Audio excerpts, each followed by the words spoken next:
చేసి ఎస్కార్ట్లు అవన్నీ వచ్చి బాంబు స్క్వాడ్లు వచ్చి ఆయనకి ఏ ఆపద కలగకుండా ఎలాగైతే ఆ పరివారం అంతా ఉంటారో అందులో ఈ విశ్వానికంతటికి సుప్రీం శ్రీమన్నారాయణ ఆయన సాక్షాత్తు ఈ భూమండలం మీద మనం ఉన్న ప్రదేశానికి రావాలి అంటే ముందుగా పరివారాన్ని ఆవాహన చేశారు. వ్యూహమూర్తులు స్వామి వైకుంఠం నుంచి తిన్నగా రాడు 4-5 మూర్తులుగా వ్యూహమూర్తులుగా స్వామి ఈ లోకానికి వస్తారు. పరా వ్యూహ విభవాంతర్యామి అచ్చ. ఆ వ్యూహంలో ఉన్న మూర్తి ఎంత శక్తివంతుడో అర్చామూర్తి దగ్గరికి వచ్చేటప్పటికి అదే శక్తితో అదే కళ్యాణ గుణములతో ఉంటాడు. ఒక దీపాన్ని మనం వెలిగించాం, ఆ దీపాన్ని వచ్చి ఇంకో దీపాన్ని వెలిగించాం. నేను రెండో దీపాన్ని దాని తర్వాత వెలిగించాలి కదా, దానికంటే తక్కువ ఉంటుందా? ఉండదు. మొదటి దీపం ఎంత కాంతి ఇస్తుందో ఆ రెండవ దీపం కూడా అంతే కాంతి ఇస్తుంది. అలాగ పరమోహంలో ఉన్న పరమాత్మ అర్చారూపానికి వచ్చేటప్పటికి అదే శక్తితో అదే శాస్త్రీయ పరిపూర్ణమై ఉంటాడు పరమాత్మ. అది ఆ స్వామిని మనం ఇప్పుడు ఆవాహన చేసుకోబోతున్నాం. ఇక్కడ మనం ఆ వాళ్ళందరూ కూడా చాలా కష్టపడి శంఖము చక్రము స్వరూపాన్ని చిత్రించారు. మొట్టమొదట స్వరూపము, దీనికి నామము అని మనం అంటాం. ప్రణవము అని ఒక పేరు. ప్రణవము అంటే అకార ఉకార మకారం కలిపి ఓం అయ్యి ఆ ఓంకారానికే ప్రణవము స్వరూపము అని పేరు. ఏమంటే తెల్లలు పెట్టారు, మధ్యలో ఎర్రలు పెట్టారు, కింద పీఠం వేశారు, పాడ ఉంది అంటారు. అంటే జీవుడు పరమాత్మ, ఈ జీవుని పరమాత్మని కలిపేది అమ్మవారి ఉకారము. అకారంతో విష్ణువు జగదుదయ రక్షణ ప్రళయం. ఈ ప్రళయకాలంలో అకార సత్యవక్షుడైన పరమాత్మ కాపాడేవాడు, ఆయనే రక్షకుడు. తర్వాత మకార స్వరూపుడు, మకార శబ్దవాచు ఈ జీవుడు. ఈ జీవుణ్ణి పరమాత్మని కలిపేది అమ్మవారు. అదే పని ఆచార్య కృష్ణుడు కూడా చేస్తారు. ఈ మధ్యలో ఎన్నది ఉకారము, ఇది పరమాత్మ, అది జీవుడు. ఓం అన్నప్పుడు చివరిన మన శబ్దం వస్తుంది, అదే పాదము. ఇంకా వివరంగా చెప్పుకోవాలంటే సీతా రామ లక్ష్మణుడు ఆంజనేయ స్వామి ఈ ప్రణవస్వరూపం. తర్వాత సీతమ్మ వారు, ఆ తర్వాత లక్ష్మణ స్వామి. వనవాసానికి వెళ్ళేటప్పుడు మహర్షులందరూ కూడా గురులందరూ కూడా ఆ ప్రణవస్వరూపుడైన పరమాత్మని లోపల ధ్యానిస్తూ ఉంటే వీరు వెళుతున్నారు.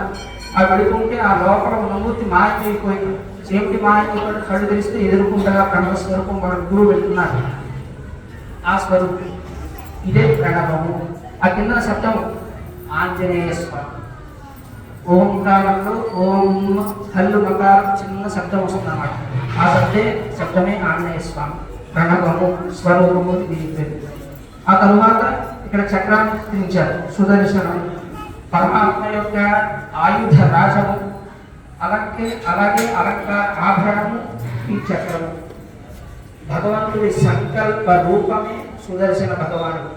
సుదర్శనుడు అంటే మళ్ళీ వేరే దేవతను అనుకోకల, పరమాత్మ సంకల్పిస్తే చాలా క్షణమాత్రంలో లోకంలో ఉన్న అసుర గణాంతన్ని కూడా సంహరించి మళ్ళీ స్వామి యొక్క కుడి చేతిని అలంకరించేవాడు సుదర్శనుడు. సుదర్శన మహాజ్వాల కోటి సూర్య సమప్రభ అజ్ఞానాంధస్యమే విష్ణు మార్గదర్శి. సుదర్శనుడు అంటే మంచి మార్గం దర్శింపజేయువాడు. అజ్ఞానమనే చీకటిని తొలగించి మంచి మార్గాన్ని దర్శింపజేయువాడు కనుక సుదర్శనుడు. తర్వాత పాంచజన్యము శంఖము. పాంచజన్య నిజధ్వాంత దస్తాత్మక సంఖ్య. ఆ పాంచజన్య యొక్క శబ్దమే మన పాతకములన్నిటినీ కూడా తొలగిస్తుంది. అదే పాంచజన్యము. పరమాత్మ యొక్క అభయావతాన్ని ఆస్వాదిస్తూ ఆ ప్రణవ స్వరూపాన్ని శబ్దాన్ని బయటికి తీసుకొస్తూ మన పాతములన్నీ కూడా తొలగించేదే పాంచజన్యము. మరి ఈరోజు ఎందుకంటే మనం తెలుసుకున్నాం, మన కార్తీక మాసంలో చేసుకోవచ్చు కదా అంటే ఇవాళ గట్టిగా తిరుమంగై ఆడవారు అని నీలుడు అని వారి యొక్క తిరునక్షత్రం. వారి తృప్తిగా వృచ్చిక మాసంలో కృత్తికా నక్షత్రంలో మ్లేచ్ఛ వంశాల్లో జన్మించినటువంటి వారు తిరుమంగయ్య వారు ఒక సామంతరాజుగా ఉండేవారు. ఒక రాజ్యాన్ని కొంతకాలం అయిన తర్వాత ఆ రాజ్యాన్ని పరిపాలిస్తున్న సమయంలో ఒక కుముదపుల్లి అనే ఒక తాయారుని చూసి మోహించి వివాహం చేసుకోవాలంటే నాకు దగ్గరికి అడుగుతారు. నాకేం అభ్యంతరం లేదయ్యా, నేను వివాహం చేసుకుంటాను. అయితే నువ్వు సమాశ్రయణములు అంటే శంఖచక్రాన్ని ధరించి, నామమును ధరించి, ఊర్ధ్వమంత్రాన్ని ధరించి, దాసనామాన్ని స్వీకరించి 1 సంవత్సరం పాటు రోజుకు 1000 మంది చొప్పున తదీయారాధన చేసినట్లయితే నేను వివాహం చేసుకుంటాను. అలాగే ఈయన ఆ రాజ్యంలో పబ్బం రూపంలో వచ్చిన ఆ ధనాన్ని ఈ కార్యక్రమానికి రోజుకు 1000 మంది చొప్పున భాగవతోత్తముడి తదీయారాధన చేస్తూ ఉంటారు. అలా చేస్తూ కొంతకాలం అయ్యేటప్పటికి ధనం అయిపోతుంది. ఆ రాజు అడుగుతాడు, ఏమయ్యా సామంతరాజు, ధనాన్ని ఏం చేస్తున్నావు? ఇంకో ఖర్చు పెట్టాను.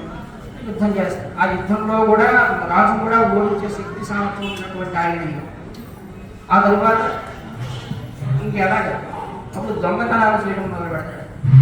దొంగతనాలు అంటే ఉన్నవాడి దగ్గర లోభత్వం ఎవరైతే కలిగి ఉంటారో, ఎవరికి ఏమి పెట్టని వాడు ఎవరైతే ఉంటారో, ధనం అధికంగా ఉంటారో వాళ్ళ దగ్గర వాళ్ళ ధనాన్ని దొంగిలించి భాగవతోత్తమ తదీయారాధన చేస్తూ ఉంటాడు. ఆయనకు స్నేహితులు నలుగురు ఉంటారు.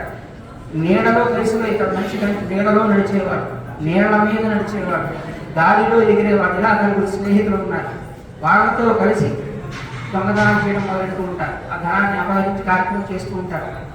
చివరికి వచ్చేస్తుంది ఆఖరి రోజు. రేపు ఒక్క రోజు కనుక ఈ సంవత్సర కాలం తదీయారాధన ఆవిడ వివాహం చేసుకోవచ్చు. ఎలాగా